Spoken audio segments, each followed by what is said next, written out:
जय हिंद दोस्तों, नमस्कार। मैं प्रमोद अरोरा आप सभी का स्वागत करता हूं रोजगार विद प्रमोद यूट्यूब चैनल में। प्यारे साथियों, एक बार सभी लोग बताएंगे कैसे हैं आप सभी लोग। एक बार सभी लोग कमेंट करके बताएंगे कि आप सभी की तैयारी कैसे चल रही है। दोस्तों, आप सभी लोग जानते हैं कि अगर आप कोई सा भी परीक्षा की तैयारी कर रहे हैं तो सबसे इम्पॉर्टेंट होता है प्रैक्टिस। प्रैक्टिस सबसे महत्वपूर्ण होता है दोस्तों। तो वो भी मैथ का प्रैक्टिस तो एकदम बिल्कुल ही महत्वपूर्ण होता है, क्योंकि दोस्तों मैथ का जब तक प्रैक्टिस नहीं करेंगे तब तक आप सवाल को कम समय में नहीं बना पाएंगे। तो सवाल को कैसे लगाएंगे, समय कैसे बचाएंगे, हम लोग इस प्रैक्टिस में बात करने वाले हैं। और क्या क्या अप्रोच लगा सकते हैं कि हमारा सलूशन बहुत ही कम हो और आंसर बहुत फास्ट निकल जाए, इस पे हम लोग यहाँ पर चर्चा करेंगे दोस्तों। तो चलिए स्टार्ट करते हैं। एक बार सभी लोग वीडियो को लाइक शेयर कर देंगे, अपने दोस्तों के साथ यहाँ पर शेयर कर देंगे। जितने भी भाई हमारे साथ जुड़े हुए हैं आप सभी लोग एक बार वीडियो को लाइक करेंगे। तो चलिए दोस्तों स्टार्ट करते हैं। आपके सामने है पहला क्वेश्चन, और यहाँ तक आपको बता दें कि अगर आपको इसका PDF चाहिए तो हमारा टेलीग्राम चैनल है रोजगार विद प्रमोद, आप उसको ज्वाइन कर लीजिए, वहाँ से आप इसका PDF भी प्राप्त कर सकते हैं दोस्तों। तो चलिए एक बार सभी लोग इसका हमें आंसर बताएंगे, क्या होगा इसका सही उत्तर। एक बार क्वेश्चन को पढ़ेंगे, क्या कहा गया है। इसमें कहा गया है कि 48 और 54 का लघुत्तम समापवर्तक कितना होगा। तो प्यारे साथियों, इस फॉर्म में दिया गया है, ऑप्शन इस फॉर्म में दिए गए हैं, इनका LCM बताइए क्या होगा, कौन सा विकल्प सही होगा। तो चलिए समझते हैं। देखिए 48 और 54 का LCM निकालना है आपको। तो यहाँ पर आप 48 को मान लीजिए LCM है, ठीक है, 48 को LCM मान लीजिए, ठीक है भाई। अभी ये 54 में क्या है, 9 छक्का 54 होता है, या इसको 27 दूना 54 कर सकते हैं। 48 में क्या है, 16 3 48, यानी 16 है 3 है, और इसमें 27 है और 2 है। 48 में 3 है, इसमें 27 है, यानी 9 की कमी है, 9 से यहाँ पर गुना कर देंगे। इसमें 2 है, 54 में 2 है, और इसमें भी 2 है, बस ये हो जाएगा इसका LCM। लेकिन इस फॉर्म में नहीं दिया है, कुछ इस फॉर्म में दिया गया है। ऑप्शन के हिसाब से भी बताएंगे इसका उत्तर क्या होगा।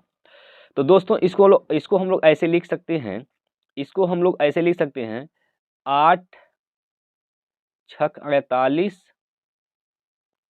ठीक है, 8 छक 48 लिख सकते हैं ऐसे, 8 छक 48, और इसको 9 लिख सकते हैं, यहाँ तक कोई दिक्कत की बात नहीं। 8 छक 48 हो जाएगा, इंटू 9 हो जाएगा। क्लियर है, बताइए कोई दिक्कत, यहाँ तक कोई दिक्कत नहीं होगा आप सभी को, यहाँ तक तो आप सभी को कोई भी दिक्कत नहीं हुआ होगा दोस्तों। तो आप लोग विकल्प चेक कर लीजिए, किसी विकल्प में दिया गया है यहाँ पर। तो ये विकल्प दोस्तों आपको पहला विकल्प मिल जाता है, तो इसका उत्तर हो जाएगा ए। क्लियर है, चलिएगा ऑप्शन के हिसाब से आपको बताना था LCM क्या होगा, तो इस प्रकार से आप लोग इसका फैक्टर करके निकाल सकते हैं। आइए दूसरे क्वेश्चन पे चलते हैं। दूसरा प्रश्न आपके सामने यहाँ पर दिया गया है, देखिएगा। क्वेश्चन नंबर 2 आपके स्क्रीन बोर्ड पर यहाँ पर दिया गया है। प्रतिवर्ष 6% साधारण ब्याज पर 6 सही 1/2 वर्ष में कुल धनराशि 834 रुपये हो जाती है। शुरुआत में निवेश की गई राशि कितनी थी। यानी आपको मूलधन पूछना चाहता है आपसे। तो मूलधन दोस्तों आपका जो मूलधन होता है यह 100% यानी 100% के बराबर होता है। मूलधन हमेशा कितने परसेंट के बराबर होता है, तो 100% के बराबर होता है मूलधन। अब यहाँ पर आप निकालेंगे RT%। RT क्या होता है, RT% जब भी निकालेंगे तो आपको रेट निकल के आता है, सॉरी ब्याज निकल के आता है, ब्याज, ठीक है। R क्या है यहाँ पर 6, समय क्या है 6 दूनी 12 1 13 बटे 2, 2 छक्का 12 13 तिया 39, यानी ब्याज कितना परसेंट हो गया दोस्तों, 39%। कितना हो जाता है, यानी मिश्रधन आपको दिया है कितना 834। मिश्रधन क्या होता है, मूलधन प्लस ब्याज। मूलधन क्या है, तो मूलधन दोस्तों आपका 100% प्लस ब्याज क्या है 39, तो मिश्रधन कितना हो जाएगा 139%।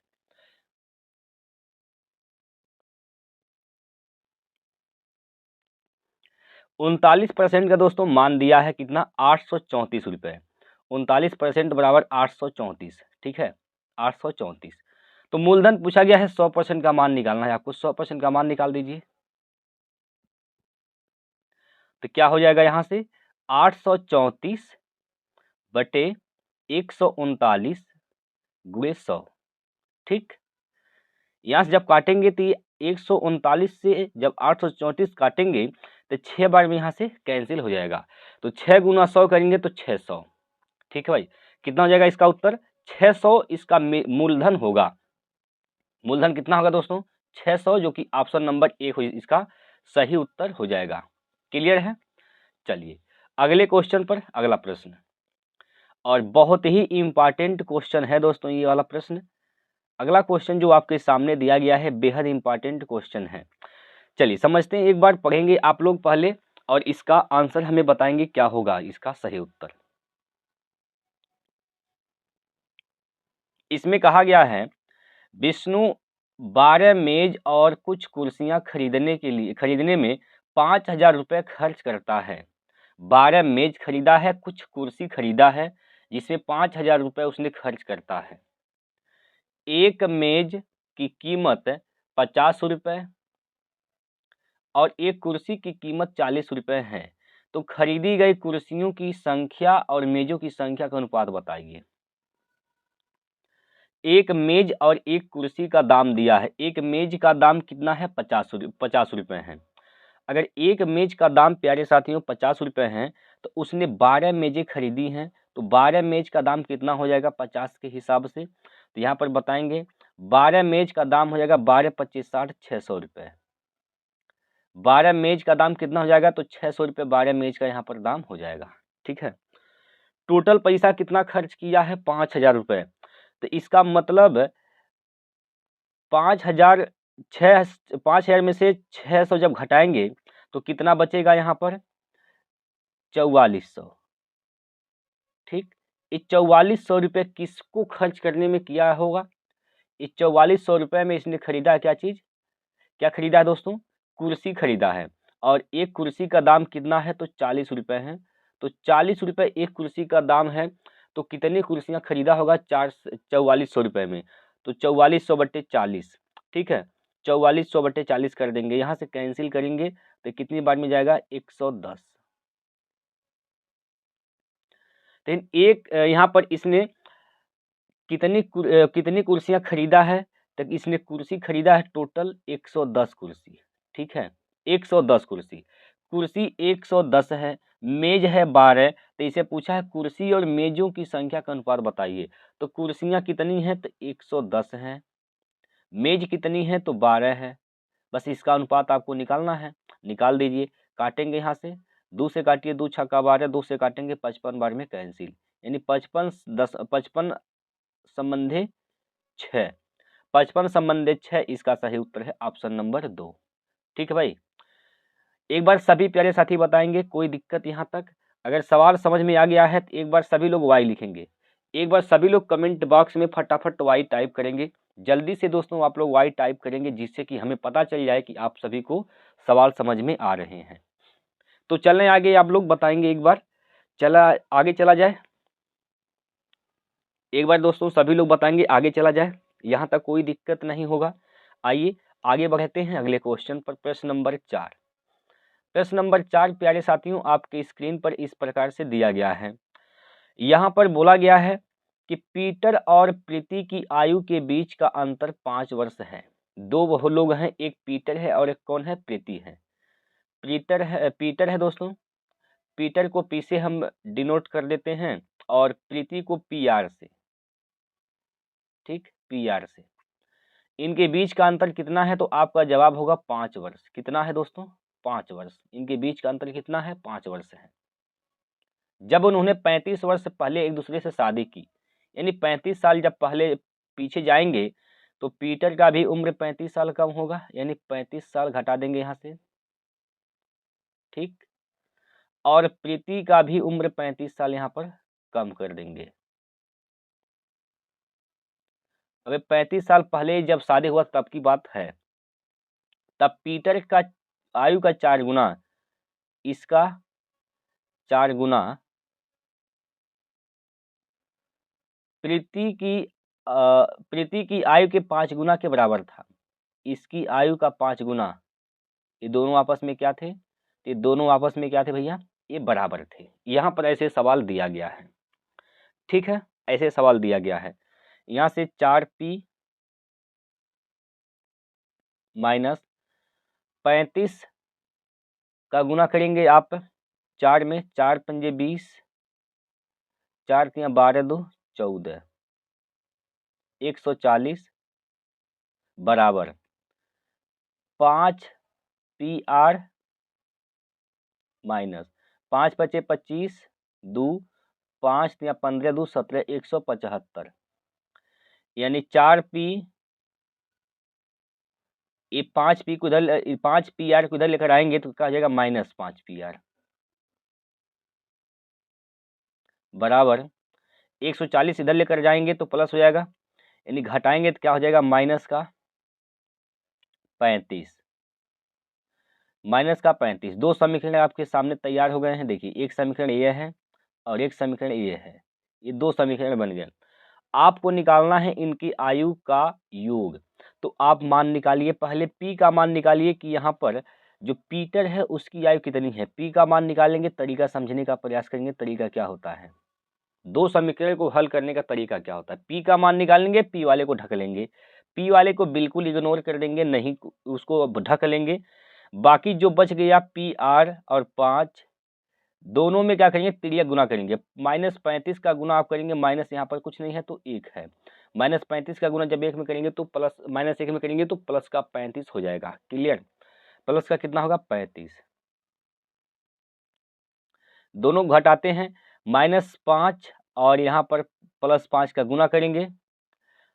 देखिए इसका गुना आप इसमें करेंगे, -5 का गुना +5 में करेंगे तो 5 पचे 25, दोनों को घटाएंगे तो यहाँ पर प्लस हो जाएगा, प्लस का यहाँ पर 25 हो जाएगा दोस्तों, प्लस का 25 बटे नीचे क्या होगा, नीचे जो बराबर में दिया गया है 5 बराबर में -35, इसको ढक लेंगे, इसको भूल जाएंगे, बाकी आप इसका तिर्यक गुना कर देंगे। किसका, एक बार इसका गुना करेंगे, इसमें -5pr का गुना करेंगे एक p में, तो यहाँ पर क्या हो जाएगा -का 5 और -1 का गुना करेंगे 4 में तो -का 4 हो जाएगा, दोनों को घटाएंगे, ऐसे घटाएंगे तो यहाँ पर प्लस हो जाएगा, ये खत्म हो जाएगा। ठीक है, ठीक है दोस्तों, तो यहाँ से देखिए +5 में से 4 गया तो प्लस का 1 बचेगा, +4 में से +5 में से -का 4 गया तो प्लस का 1 बचेगा, 1 से भाग देंगे यहाँ पर। ठीक है, 1 हो जाएगा, तो यहाँ पर कितना हो जाएगा, यहाँ से देख लीजिए आप लोग, देखो भैया यहाँ से हो जाएगा क्या 60, यानी p का मान कितना निकल जाएगा 60 निकल जाएगा, p का मान 60 निकल जाएगा। इसी प्रकार आप यहाँ पर pr का मान निकाल लेंगे, pr का मान निकालेंगे, काम वही कर लेंगे। pr को जब निकालना है तो ये pr जो है इसको आप ढक लेंगे, जिसका मान निकालना है उसको आप ढक लेंगे, बाकी जो बचते हैं उसका तिर्यक गुना करेंगे। इसका यहाँ पर देखिए ये जो 35 -का 35 दिया है, आप इसमें गुना करेंगे p में, तो -35 गुना +1 तो -का 35 होगा, और यहाँ पर 4 और 5 का 4 पंजे 20, यानी 20 का -35 करना है आपको। ठीक है, अब बटे फिर वही काम करेंगे, इधर वाला को बराबर के जो दाएं साइड में दिया गया इसको ढक लेंगे, बराबर में जो भी मान दिया है 5 और -35 ढकेंगे, ताकि बाकी जब इसका गुना करेंगे तो फिर एक ही आएगा। ठीक है, तो यहाँ से देखिए क्या हो जाएगा, ये प्लस हो जाएगा 20 प्लस का 35 जोड़ेंगे तो 55 यहाँ से आ गया ये 55 और +60, 55 + 60 कर दीजिए, कितना हो जाएगा, तो 5 6 5 11 115, कितना होगा दोस्तों 115। इनकी आयु का योगफल कितना होगा, तो 115 वर्ष होगा, जो कि ऑप्शन नंबर 3 में दिया गया है। एक बार प्यारे साथियों सभी बताएंगे कमेंट करके, क्या इसमें कोई दिक्कत आपको है, कोई लाइन ऐसा बताइए जहां आपको नहीं समझ में आया। अगर एक बार नहीं समझ में आया है तो दोबारा देख लीजिए वीडियो को, आपको 100% समझ में आ जाएगा दोस्तों, बस आपको थोड़ी सी मेहनत की आवश्यकता है। आगे बढ़ा जाए अगले क्वेश्चन पर। अगला प्रश्न आपकी स्क्रीन पर इस प्रकार से, क्वेश्चन नंबर 5 देखिएगा, एक समचतुर्भुज की एक भुजा की लंबाई 41 सेंटीमीटर है, इसका क्षेत्रफल 720 सेंटीमीटर स्क्वायर है। इसके विकर्णों की लंबाई का योग क्या है, ये आपसे पूछा गया है दोस्तों। देखिएगा, समचतुर्भुज जो होता है वो किससे बनता है, तो वह बनता है स्क्वायर यानी वर्ग से। ठीक है, समचतुर्भुज कुछ इस प्रकार से बनता है, एक बार इसको देखेंगे आप लोग। ये समचतुर्भुज है दोस्तों। ठीक है, ये क्या है, तो ये एक समचतुर्भुज है। ये इसका जो हर एक साइड है बराबर होता है, क्योंकि यह स्क्वायर से बनता है। बस थोड़ा सा इसको दबा कर इसको टेढ़ा कर देते हैं, बस यही होता है। इसकी साइड कितना दिया है, 41 सेंटीमीटर दिया गया है। ठीक है, 41 सेंटीमीटर, यानी हर एक साइड इसका 41 सेंटीमीटर स्क्वायर होगा। आपसे क्या पूछा है, इसका विकर्णों की लंबाई का योगफल पूछा है, और यहाँ पर इसका क्षेत्रफल दे रखा है कितना, 720 सेंटीमीटर स्क्वायर। बात को ध्यान से समझिएगा, इसमें दो विकर्ण बनेंगे, ऐसे बनेंगे, एक विकर्ण ये हो गया और एक विकर्ण यहाँ से इस प्रकार से बनेगा। जहाँ दोनों विकर्ण एक दूसरे को काटेंगे वहाँ 90 अंश का कोण बनता है, यानी हम कह सकते हैं कि इसके विकर्ण एक दूसरे को 90 डिग्री पर काटते हैं। यहाँ हम मानते हैं, यहाँ पर हम कहते हैं यहाँ पर कितने अंश का कोण बनेगा, तो 90 डिग्री यानी 90 अंश का कोण यहाँ पर बनेगा। जब 90 अंश का कोण बनेगा तो इस बात को ज़रा ध्यान समझिएगा दोस्तों। अगर हम कह दें ये कि ये पूरी की पूरी ये जो विकर्ण है इसको हम कह दें D1 है, क्या है दोस्तों, D1 है। पूरी लंबाई क्या है, D1। ठीक है, और इस विकर्ण की लंबाई हम कह दें D2 है, क्या है, D2 है। बड़े ध्यान से समझिएगा, ये पूरी विकर्ण की लंबाई की हम बात कर रहे हैं। यहाँ से लेकर यहाँ तक ये D2 है, और यहाँ से लेकर यहाँ तक ये क्या है, तो ये D1 है। ठीक है, यहाँ तक कोई दिक्कत की बात नहीं है। ये विकर्ण 90 डिग्री पर यहाँ प्रतिच्छेद किए हैं, यहाँ पर कटे हैं, तो ये आधा आधा भाग में बट गए हैं। तो आधा ये हो जाएगा और आधा ये हो जाएगा। तो ये वाला हिस्सा जो हो जाएगा दोस्तों, ये D2 है, तो इसको हम मानते हैं आधा करेंगे तो ये D2/2 हो जाएगा। ठीक है, यहाँ से यहाँ तक, बस यहाँ से यहाँ तक D2/2 हो गया। ठीक है दोस्त, इसके बाद हम इसकी बात करें, इस विकर्ण की यहाँ से यहाँ तक की, तो ये क्या हो जाएगा, इसको हम कह दें ये D1/2 हो जाएगा, D1/2। यहाँ तक कोई दिक्कत की बात नहीं है। अब इस हिस्से को आप जरा ध्यान से समझिएगा। ये वाला जो हिस्सा आप देख रहे हैं, यहाँ पर एक त्रिभुज बन रहा है और ये समकोणीय त्रिभुज बन रहा है। जब भी समकोणीय त्रिभुज बनेगा तो आप पाइथागोरस प्रमेय लगा देंगे। पाइथागोरस प्रमेय लगाएंगे तो यहाँ से आप निकाल सकते हैं। सबसे पहले आप जानते हैं या नहीं जानते हैं तो आज जान लीजिए कि समचतुर्भुज का क्षेत्रफल का फार्मूला क्या होता है। समचतुर्भुज के क्षेत्रफल का फार्मूला क्या होता है, 1/2 D1 इंटू D2, ये होता है समचतुर्भुज के क्षेत्रफल का फार्मूला। ठीक है, यहाँ तक दिक्कत की बात नहीं होगी। देखिएगा, यहाँ पर दे रखा है क्या, क्षेत्रफल क्या है, 720 दिया है, 720 बराबर 1/2 D1 इंटू D2। ठीक है दोस्तों, तो D1 D2 का मान जब निकालेंगे तो क्या हो जाएगा, D1 इंटू D2 का मान निकालेंगे तो क्या हो जाएगा, 720 2 का गुना कर देंगे, 720 दूना क्या हो जाएगा दोस्तों, 720 दूना 1440, 1440 ये हो जाएगा D1 इंटू D2 का मान। D1 इंटू D2 का मान क्या हो जाएगा, तो बताएंगे 1440 हो जाएगा। यहाँ तक कोई दिक्कत नहीं है। चलिए, अब आप यहाँ से पाइथागोरस प्रमेय से यहाँ से आप निकाल लीजिए इस का क्षेत्रफल। यहाँ से क्षेत्रफल नहीं निकालेंगे, यहाँ पर पाइथागोरस प्रमेय लगाएंगे। देखिए, ये वाला हिस्सा क्या होगा, इसको क्या कहेंगे, ये कर्ण है, इसको लंब, इसको आधार कहेंगे। ठीक है, तो कर्ण का स्क्वायर बराबर क्या होता है, लंब का स्क्वायर प्लस आधार का स्क्वायर। ठीक है, कर्ण का स्क्वायर यानी किसका, 41 का स्क्वायर। तो 41 का स्क्वायर करेंगे बराबर लंब का स्क्वायर, लंब यानी D1/2 का स्क्वायर। ठीक है, प्लस D2/2 का स्क्वायर। ठीक है दोस्तों, यहाँ तक कोई दिक्कत की बात नहीं है। 41 का स्क्वायर करेंगे तो क्या हो जाएगा, 41 का स्क्वायर करेंगे तो कितना होगा दोस्तों, 41 का स्क्वायर करेंगे तो कितना होगा, देखिए 1 और 8 16 यानी 1681 हो जाएगा। क्लियर है, 1681 बराबर यहाँ से D1 का स्क्वायर/4 प्लस D2 का स्क्वायर बटे 4। तो यहाँ से D1, यहाँ से 1/4 कॉमन लेंगे तो 4 का आ जाएगा 1681 में गुना, तो यहाँ से आ जाएगा आपका D1 का स्क्वायर प्लस D2 का स्क्वायर बराबर 1681 गुना 4 करना है, तो क्या हो जाएगा 4 एक कम 4 और 4 8 32 के 2 हासिल का 3 और 16 चौको 64, 64 3 67, यानी 6724 हो जाएगा D1 का स्क्वायर प्लस D2 का स्क्वायर। हमसे क्या पूछा गया है? हमसे पूछा गया यहाँ पर इनके विकर्णों की योग की लंबाई का योग बताइए कितना होगा। तो विकर्णों की लंबाई का योग बताना है, तो यहाँ से आप एक फार्मूला लगा देंगे D1 प्लस D2 का होल स्क्वायर। ठीक है, तो क्या होगा भैया, देखिए D1 का स्क्वायर प्लस D2 का square plus 2 into D1 D2।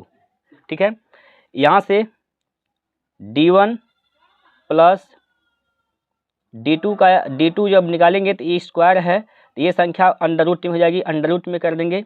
D1 का स्क्वायर प्लस D2 का स्क्वायर का मान कितना है, कितना है देखिए 6724, तो यहाँ से हो जाएगा 6724।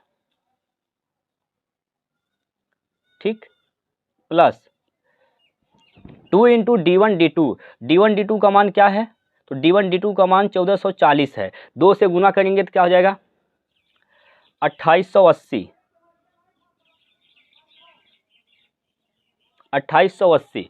इनको जोड़ेंगे जब भैया आप, तो जोड़िएगा तो क्या हो जाएगा, देखिए 4 8 2 10 और 8 7 15 1 16 6 2 8 1 9 96 अंडर रूट में। तो इसका वर्गमूल जब निकालिएगा तो क्या होगा 98। कितना होगा दोस्तों 98, कितना 98। तो इसका जो आंसर आएगा क्या होगा 98। क्या निकल गया, यह निकल गया क्या चीज़, विकर्णों के योगफल, दोनों विकर्ण के योगफल का मान क्या हो गया 98। तो उम्मीद करता हूं कि आप लोगों को ये सवाल समझ में आया होगा। इसका सही उत्तर क्या है दोस्तों 98 सेंटीमीटर।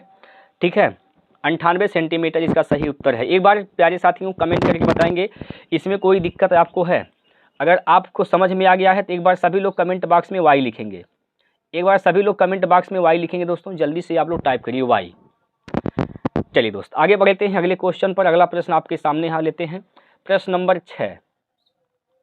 प्रश्न नंबर 6 यहाँ पर दिया गया है, आपसे पूछा गया है क्या चीज़, ये जो प्रश्नवाचक चिन्ह है उसके स्थान पर क्या होगा। क्वेश्चन दिया गया है 0 है, 1 है, 8 है, 27 है, इसके बाद क्वेश्चन मार्क है। तो क्वेश्चन मार्क के स्थान पर क्या होगा। अब देखिए 0 का क्यूब करेंगे तो 0 होगा, 1 का क्यूब किया गया है, फिर 2 का क्यूब किया गया है, फिर 3 का क्यूब किया गया है, 0 1 2 3, फिर 4 का क्यूब कर देंगे तो 4 का क्यूब क्या होता है 4 चौको 16 चौको 64। तो उत्तर क्या होगा इसका 64, ऑप्शन नंबर 4। ठीक, चलिए अगला क्वेश्चन, प्रश्न नंबर 7। प्रश्न नंबर 7 में क्या दिया गया है, यहाँ पर इस प्रकार से लिखा गया है, यानी जब यहाँ पर क्या दिया गया भैया, यहाँ दिया 493 को जब भाग देते हैं आप 29 से तो कितनी बार में चला जाता है 17 बार में जाता है। ठीक है, इसका मतलब इस 493 जो है 29 और 17 का क्या है गुणन, ये जो है मल्टीपल है। ठीक है, ठीक है दोस्तों, यानी 29 और 17 493 का गुणनखंड है। ठीक है, अगर आप यहाँ से इस प्रकार से दिया गया है 493, यहाँ पर 0.2 स्थान पर है, यहाँ पर ऐसे दिया गया है यहाँ पर। ठीक, बटे में 0.0017 दिया है। तो यहाँ से आप यहाँ पर नीचे 0.4 स्थान पर, ऊपर 2 स्थान पर है, तो आप 0 स्थान बराबर कर दीजिए, यहाँ पर 2 जीरो लगा देंगे तो कोई दिक्कत नहीं होगा। ऊपर भी 0.4 स्थान हो गया, नीचे भी 0.4 स्थान हो गया, और ये दशमलव से दशमलव क्या हो जाएगा खत्म हो जाएगा दोस्तों, खत्म हो गया, खत्म हो गया। अब देखिए जब 493 में भाग देंगे आप 17 से तो 29 बार में जाएगा, क्योंकि 29 और 17 का मल्टीपल ही क्या है 493 है, तो 29 बार में जाएगा। 29 बार में चला जाएगा। 2 जीरो यहाँ पर एक्स्ट्रा है, 2 जीरो यहाँ पर आ जाएगा। ठीक है, तो इसका आंसर क्या हो जाएगा 2900। 2900 ऑप्शन नंबर 4 इसका बिल्कुल सही उत्तर हो जाएगा। चलिए एक बार बताएंगे दोस्तों, आपको कोई समस्या इस सवाल में अगर आपको तनिक भर भी दिक्कत है तो आप लोग हमसे पूछ सकते हैं। अगर एक बार में नहीं समझ पाते हैं तो वीडियो को दोबारा देख लीजिए। ठीक है भैया, एक बार प्यारे साथियों कमेंट करेंगे आप लोग, वाई लिखेंगे कमेंट बॉक्स में। एक बार सभी लोग वाई लिखेंगे कमेंट बॉक्स में। एक बार सभी लोग कमेंट बॉक्स में वाई लिखेंगे। आगे बढ़े हम लोग। आप लोगों का कमेंट जब आता है तो पता चलता है कि आप लोगों की तैयारी किस लेवल की है और आप मेहनत कर रहे हैं दोस्तों। और हाँ, आप लोग लाइक ज़रूर करिएगा, क्योंकि आप लोगों की लाइक से पता चलता है कि हम जो आप लोगों को दे रहे हैं कहीं ना कहीं आप लोगों को ये अच्छा कामगर सिद्ध हो रहा है। ठीक है, चलिए आगे बढ़ते हैं हम लोग, तो लाइक ज़रूर करिएगा दोस्तों। चलिए अगले क्वेश्चन की ओर चलते हैं। प्रश्न नंबर यहाँ पर आ गया है 8। प्रश्न नंबर 8 में यहाँ पर दिया गया है, एक बार सभी लोग सबसे पहले आप लोग आराम से पढ़िए। एक बार सभी प्यारे साथी क्वेश्चन को आराम से और ध्यान से पढ़ेंगे। पढ़िए दोस्तों, देखिए क्या कहा गया है इस सवाल में। लाल, हरे और गुलाबी टोकन वाले बैग में लाल और हरे टोकन का अनुपात 5:12 है। लाल, हरा, गुलाबी 3 प्रकार के टोकन हैं। तो इसमें दिया गया है लाल हरे टोकन की का अनुपात, यानी लाल और हरे टोकन का अनुपात दिया गया है कितना 5:12 दिया गया है। 5:12 दिया गया है। जबकि गुलाबी और लाल टोकन का अनुपात 7:15 है। किसका? गुलाबी और लाल, गुलाबी और लाल की बात कर रहा है। गुलाबी और लाल, गुलाबी और लाल कितना है 7:15, यानी गुलाबी का 7 अनुपात है तो लाल का क्या है 15 अनुपात है। ठीक, अब देखिए यहाँ लाल कितना है 5 अनुपात, यहाँ पर लाल कितना है 5 अनुपात, यहाँ पर लाल कितना है 15 अनुपात। ये तो गलत बात है, दोनों अनुपात बराबर होने चाहिए। तो बराबर कर दीजिए, यहाँ पर आप क्या कर दीजिए 3 से गुना कर दीजिए। 3 से इसमें किए हैं गुना तो यहाँ पर भी 3 से आपको गुना करना पड़ेगा। ठीक है, तो ये अनुपात क्या हो जाएगा, ये तो अब 15 हो गया, ये 15 हो गया, और ये क्या हो गया 12 3 36, और ये क्या हो जाएगा 7। आपसे पूछा क्या गया है यहाँ पर, हरे और गुलाबी टोकन का अनुपात बताइए। हरा और गुलाबी का, लाल को नहीं पूछा गया है तो लाल से कोई मतलब नहीं है। हरा और गुलाबी का पूछा गया है तो 36:7 हो जाएगा। क्या हो जाएगा 36:7, जो कि ऑप्शन नंबर 2 इसका सही उत्तर है। ठीक है, चलिए अगला क्वेश्चन देखिए। प्रश्न नंबर यहाँ पर 9। इसका बताना है आपको वर्गमूल क्या होगा। इसका वर्गमूल बताना है। देखिएगा ये क्या है, अंडर रूट में जिसका वर्गमूल निकालते हैं उसको अंडर रूट में रखते हैं। 53 29। अब करना क्या होता है, आपको यहाँ से 2 अंक का जोड़ा लगा देना है लास्ट से। तो यहाँ पर इकाई का अंक अगर 9 है, प्रश्न यह दिया गया है, तो इसका जो वर्गमूल आएगा वह उत्तर होगा। अगर प्रश्न का इकाई का अंक 9 है तो उत्तर का इकाई अंक या तो 3 आ सकता है या फिर 7 आ सकता है। ठीक है, अब इन दोनों अंक से कोई मतलब नहीं है। अब 53 में देखना है आपको 53 किस वर्ग के आसपास है, किस संख्या के वर्ग के आसपास है। तो यहाँ पर देखिए 9 81 तो ज़्यादा हो जाएगा, यानी 7 7 49, 8 का भी ज़्यादा हो जाएगा तो 7 हो जाएगा। यहाँ से क्या होगा दोस्तों 7 7। ठीक, अब ये चेक करना है आपको कि 73 सही है कि इसका 77 सही होगा। तो 7 हमने लिया है, 7 के बाद कौन सी संख्या आती है 8 आती है।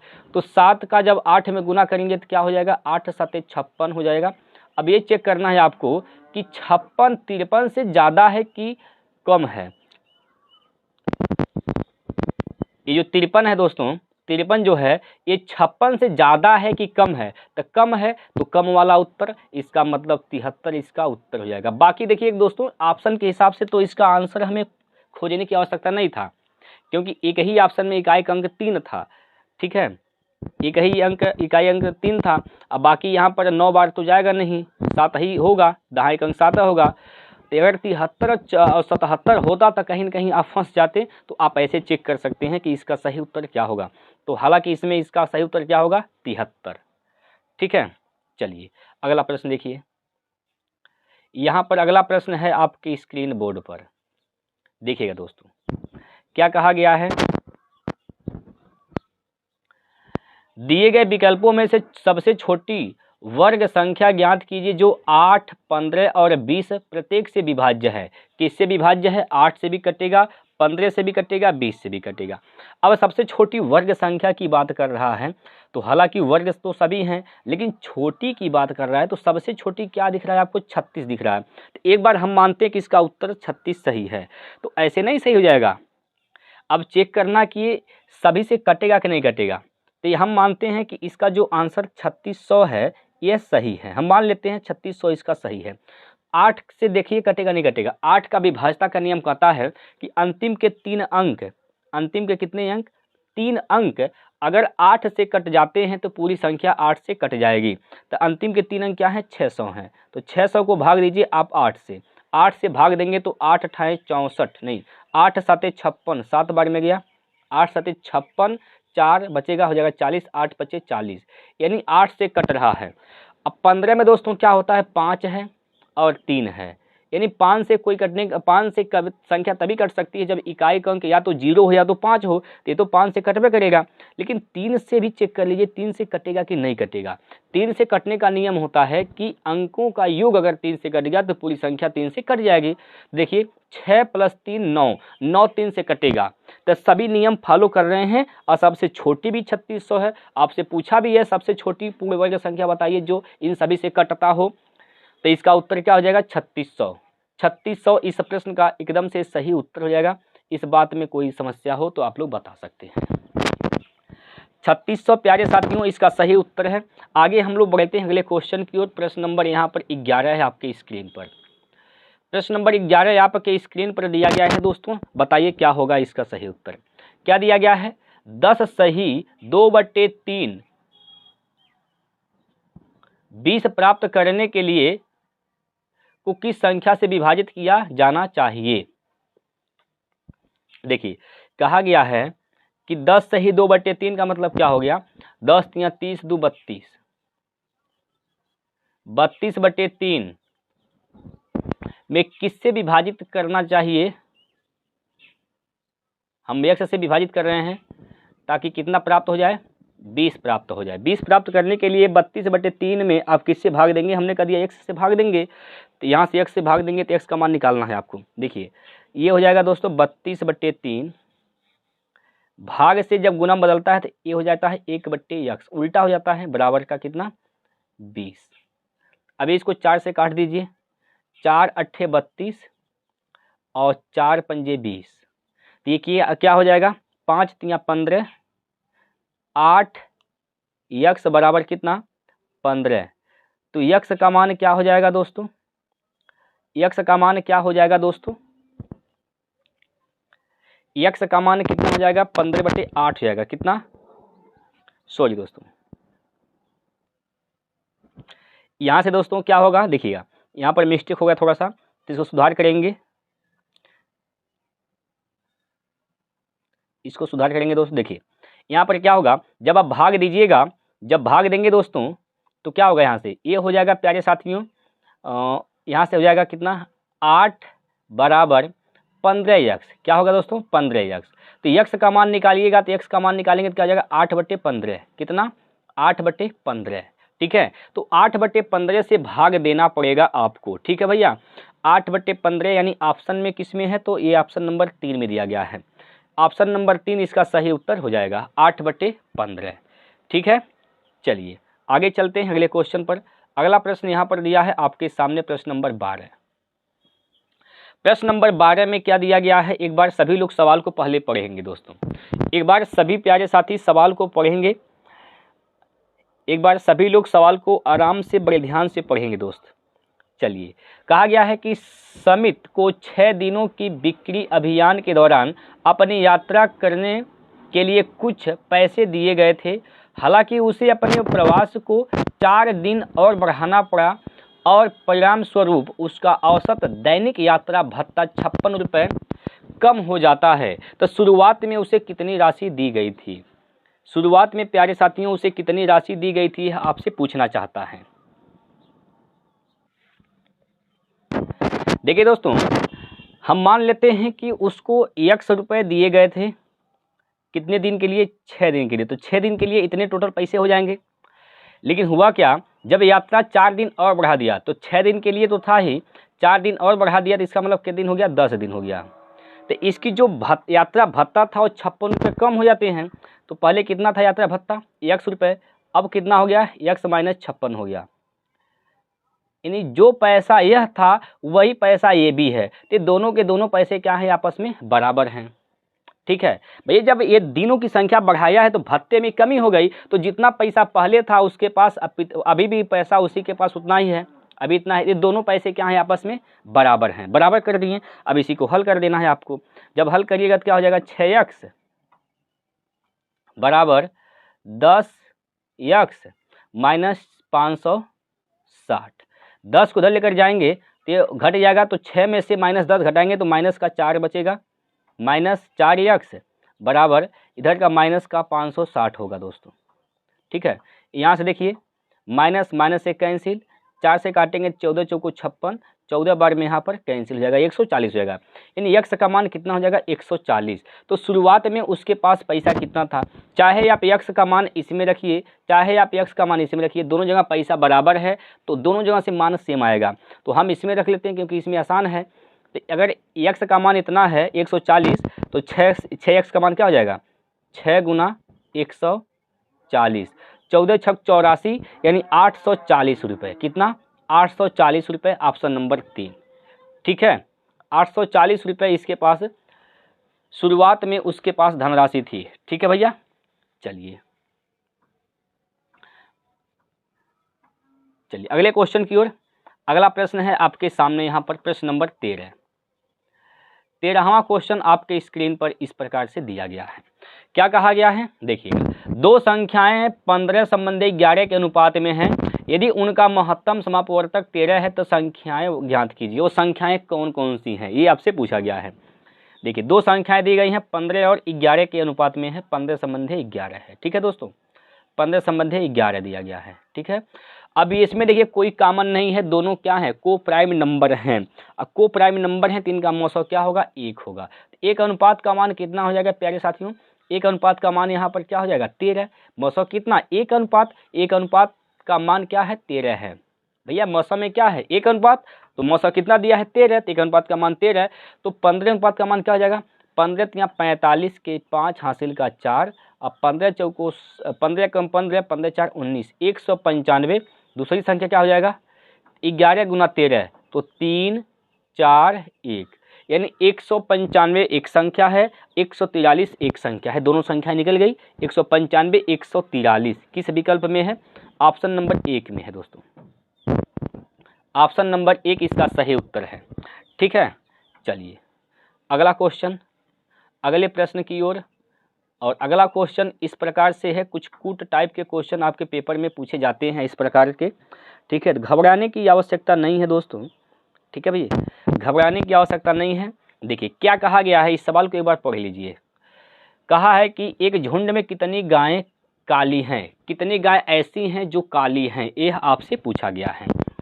देखिएगा, कहा गया है कुल 60 गाय हैं। कुल टोटल गाय कितनी है? 60 गाय हैं। पहला कथन यह कह रहा है कि गाय की कुल संख्या कितनी है? 60 है। और दूसरा कथन यह कह रहा है कि उसमें 40% काली हैं। तो अगर दोनों कथन हम इंक्लूड करेंगे, दोनों कथन जब लेंगे तो यहाँ से देखिए निकल जाएगा आराम से। टोटल कितनी गाय हैं? 40 हैं। अब इसके 60% क्या है? काली हैं। तो कितनी काली हो जाएंगी? यहाँ से 6 चौको 24, तो 24 गाय काली हो जाएंगी। तो दोनों विकल्प से, यानी दोनों कथन से हमें पता चल रहा है, तो इसका मतलब दोनों ही कथन उत्तर देने के लिए पर्याप्त हैं। दोनों कथन एक साथ उत्तर, प्रश्न का उत्तर देने के लिए पर्याप्त हैं, लेकिन अकेला कोई भी कथन पर्याप्त नहीं होगा। तो यह किस विकल्प में है? ऑप्शन नंबर 1 में है। ये हो जाएगा इसका सही उत्तर। ठीक है, ऑप्शन नंबर 1।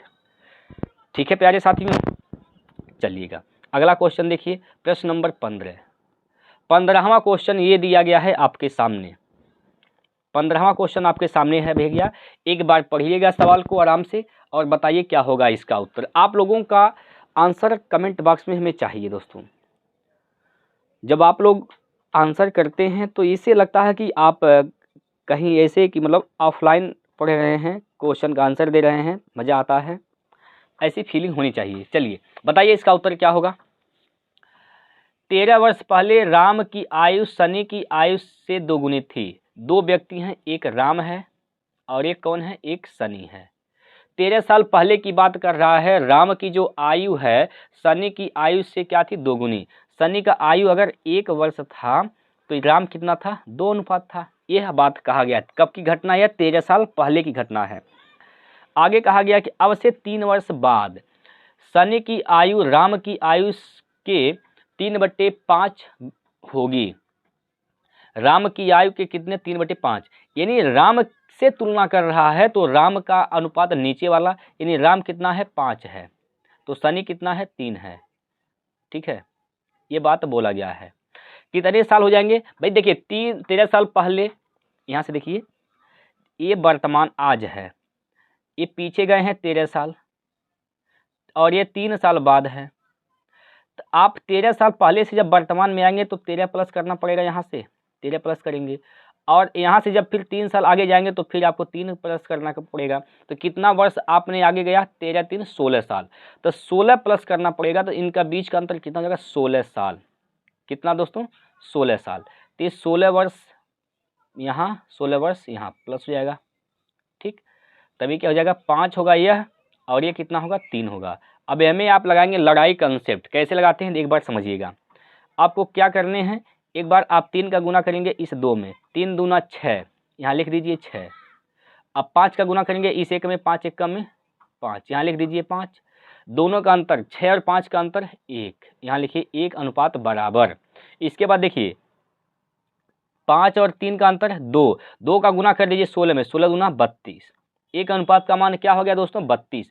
अगर 1 अनुपात का मान 32 है तो राम की वर्तमान आयु पूछा है, तो राम का अनुपात में यहाँ रखिए, 2 अनुपात का मान निकालिए। 1 का मान 32 तो 2 का मान 64, 2 का मान 64। एक कब का उम्र है, 13 साल पहले का है। आज का क्या हो जाएगा, 13 जो इसमें जोड़ेंगे हम, 13 जोड़ेंगे तो क्या हो जाएगा, 77। तो आज यानी वर्तमान में राम की आयु क्या है, तो 77 वर्ष है। ऑप्शन नंबर 4 में दिया गया है दोस्तों। ऑप्शन नंबर 4 इसका सही उत्तर हो जाएगा। क्लियर है, बताइए कोई दिक्कत आपको इस सवाल में, कोई भी दिक्कत हो तो आप लोग बताइए। चलिए अगले क्वेश्चन पर, अगला प्रश्न नंबर यहाँ पर 16 है। प्रश्न नंबर 16 है दोस्तों आपके सामने, एक बार पढ़ेंगे। ट्रेन से संबंधित क्वेश्चन है और ऐसे प्रश्न आपके पेपर में पूछे जाते हैं। कहा गया है कि एक ट्रेन 27 सेकंड में 375 मीटर लंबे प्लेटफॉर्म को पार करती है। यदि यह 70 किलोमीटर प्रति घंटा की गति से यात्रा कर रही थी तो ट्रेन की लंबाई कितनी है। देखिए ट्रेन की लंबाई आपसे पूछा गया है, ठीक है भाई। चाल बराबर क्या होता है, दूरी बटे समय। जब प्लेटफॉर्म को पार करेगी तो इसकी दूरी क्या होगा, प्लेटफॉर्म की लंबाई प्लस ट्रेन की लंबाई। प्लेटफॉर्म की लंबाई कितनी है, 375। ट्रेन की लंबाई क्या है नहीं पता, x मान लेते हैं, बटे कितना समय लग रहा है, 27। तो दूरी बटे समय क्या निकल गया, चाल निकल गया। चाल कितना दिया है, 70 किलोमीटर प्रति घंटा। तो इसको आप मीटर प्रति सेकंड में बदलेंगे, क्योंकि हर एक जगह यहाँ पर मीटर में दिया है, ठीक है, मीटर में है, तो इसको आप मीटर प्रति सेकंड में बदलेंगे तो क्या करेंगे, 5/18 से यहाँ पर गुना कर देंगे, ठीक है। इसी को काट के छोट कर दीजिए दोस्तों, छोट करिए इसको काट के। 9 से काटेंगे 9 दूनी 18, 9 से काटेंगे तो यहाँ पर क्या होगा, 9 तियाँ 27, ठीक है, 9 तियाँ 27 हो जाएगा। इसको काटेंगे 2 से, तो 2 से काटिए तो 35 दूना 70, तो क्या हो जाएगा, यहाँ से देखिए, यहाँ से क्या हो जाएगा, 3 का गुना इधर हो जाएगा, ये हो जाएगा यहाँ पर देखिए 375 प्लस का x बराबर 3 का गुना यहाँ करेंगे 15, 15 का गुना 35 में करेंगे तो 15 5 75 के 5 हासिल का 7, 15 यहाँ 45, 45 7 क्या हो जाएगा, 7 5 12 52, 52 घटा दीजिए। यहाँ से x का मान निकालना है तो ये वाला संख्या इधर जाएगी, घट जाएगी, यानी 552 525 माइनस क्या करना है, 375 करना है। ठीक, घटाइए तो 0, 12 में से 7 गया तो 5 और 4 में से 3 गया तो 1, यानी 150। ट्रेन की लंबाई कितनी है, तो 150 मीटर है दोस्तों। 150 मीटर, ऑप्शन नंबर 4 सही है इसका। ठीक है, आप लोगों का क्या उत्तर आया दोस्तों, आप लोग भी बताइए। अपना आंसर दोस्तों कमेंट बॉक्स में ज़रूर लिखिए। जो भी आंसर आप ला रहे हैं कमेंट बॉक्स में ज़रूर बताइए, क्योंकि जब आप लगाएंगे तब आपको सवाल समझ में आएंगे, तभी आप लगा पाएंगे। ठीक है, तो आप लोग भी लगा कर अपना आंसर हमें बताते रहें, कमेंट करते रहें। चलिए अगला क्वेश्चन है 17 नंबर। प्रश्न नंबर 17 में दिया गया है, ए और बी मिलकर एक कार्य को 12 दिन में पूरा कर सकते हैं। हालांकि यदि ए अकेले काम करता है और आधा काम पूरा करता है और काम छोड़ देता है, और फिर बी अकेले काम करता है और शेष काम को पूरा करता है, इस काम को पूरा करने में कुल 25 दिन लगते हैं। यदि बी ए से अधिक कुशल है तो बी अकेले कार्य को कितने दिनों में बी अकेले कार्य करने में कितने दिन लगेंगे। अगर बी अकेले काम करता है तो इसको कितने दिन लगेंगे, ये आपसे पूछना चाहता है। देखिए ए और बी जब मिलके काम करते हैं, ए प्लस बी, तो ये 12 दिन में काम को निपटा देते हैं, काम कर देते हैं। अब बी कितने दिन में करेगा, जब अकेले काम करेगा, तो इसमें से कोई एक उत्तर सही है। हम एक आसान सा लेंगे ताकि हमारा आसानी हो जाए सवाल को हल करने के लिए। हम 20 मान लेते हैं कि बी अकेले कार्य को 20 दिन में समाप्त कर सकता था।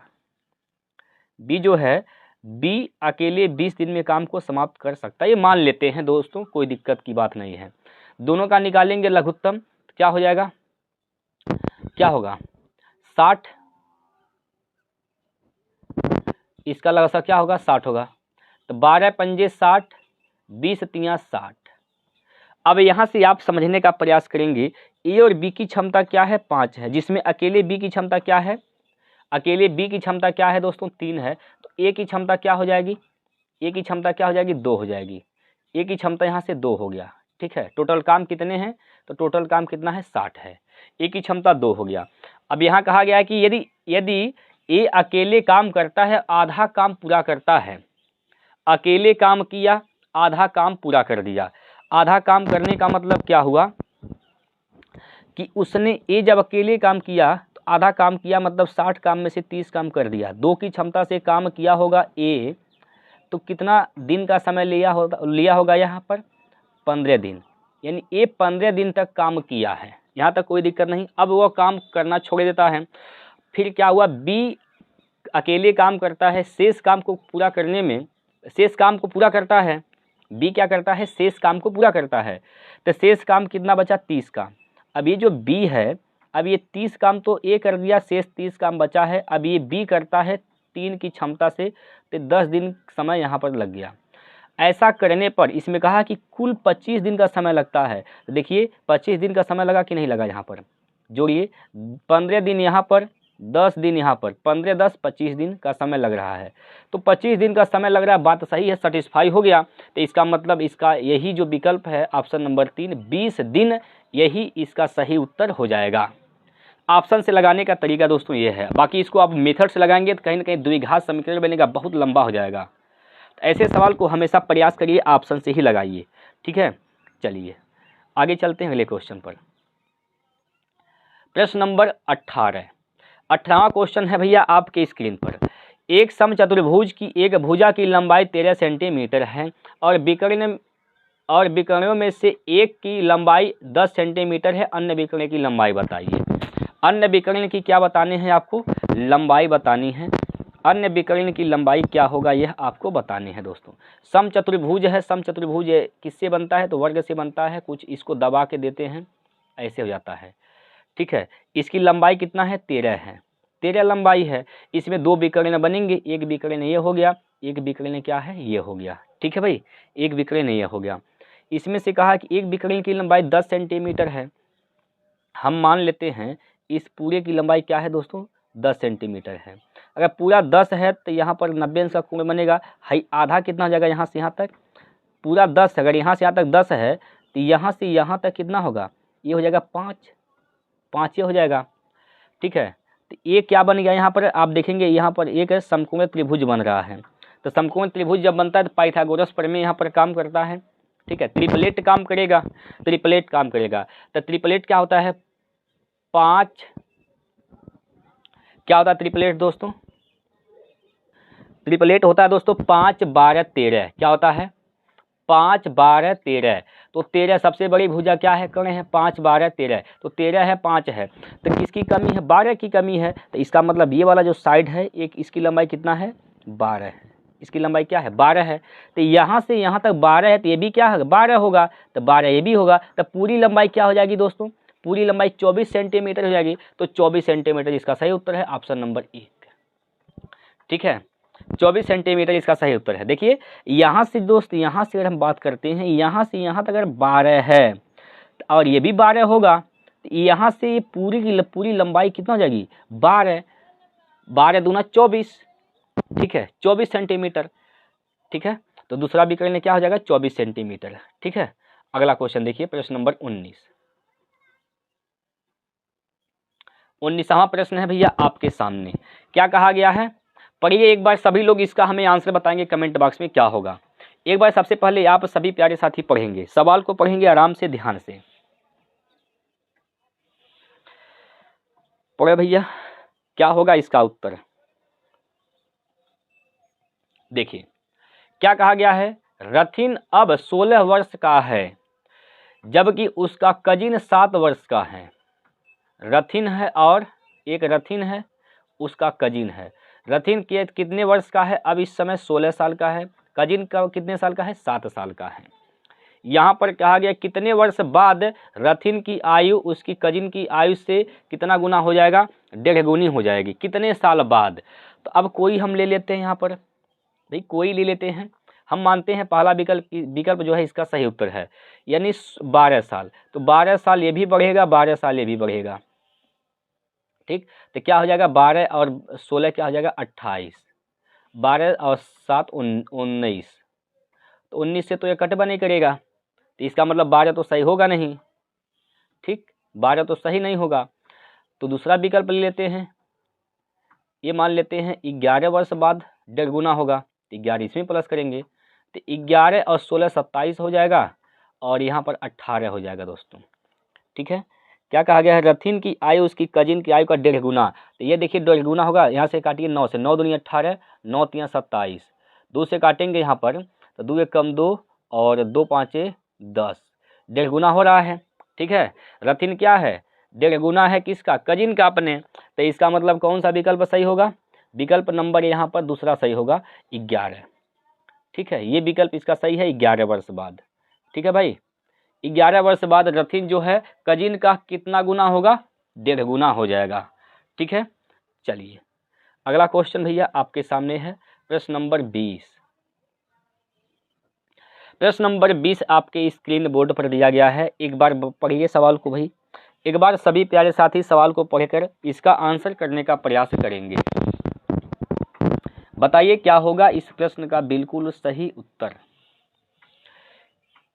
एक कक्षा में 10 लड़कों के टेस्ट में माध्य स्कोर 15 था, जबकि कक्षा में 25 छात्रों का कुल माध्य 16.2 था। लड़कियों का माध्य स्कोर क्या था दोस्तों, देखिएगा 10 लड़कों का माध्य कितना था, 15, कितना योग हो जाएगा इसका, 150। लड़कों का है, बॉय का है दोस्तों।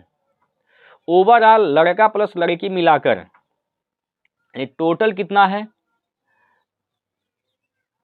25 गुना 16 दशमलव कितना 2, तो गुना करिए, 25 दूना 50 के 5 हासिल, 50 के 0 हासिल का 5, 25 छक्का 150 और प्लस 25 छक्का 150 और प्लस 5 155 के 5 हासिल का कितना 15, हासिल 15, 25 एक 25, अब 25 और 15 कितना हो जाएगा दोस्तों, तो 25 और 15 क्या होगा, 40 हो जाएगा। दशमलव एक स्थान पर लगाएंगे, तो दशमलव जब यहाँ लगाएंगे तो 0 का मतलब खत्म हो जाएगा, 0 यहाँ से क्या होगा, खत्म हो जाएगा। ठीक है, 0 खत्म हो जाएगा यहाँ से। चलिए लड़के कितने हैं, लड़कों का योग क्या है 150, लड़का प्लस लड़की यानी ओवरऑल मिला के 405 हैं।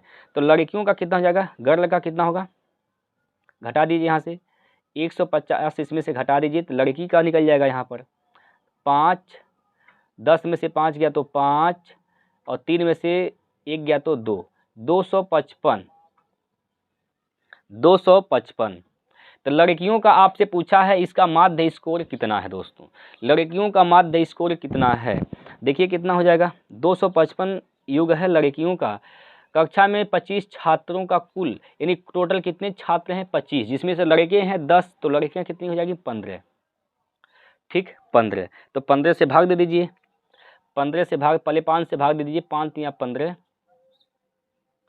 5 से भाग देंगे तो 5 25 25, 5 एक कम 5, 3 से भाग देंगे तो 17 3 51, 17 बार में यहाँ पर कैंसिल हो जाएगा।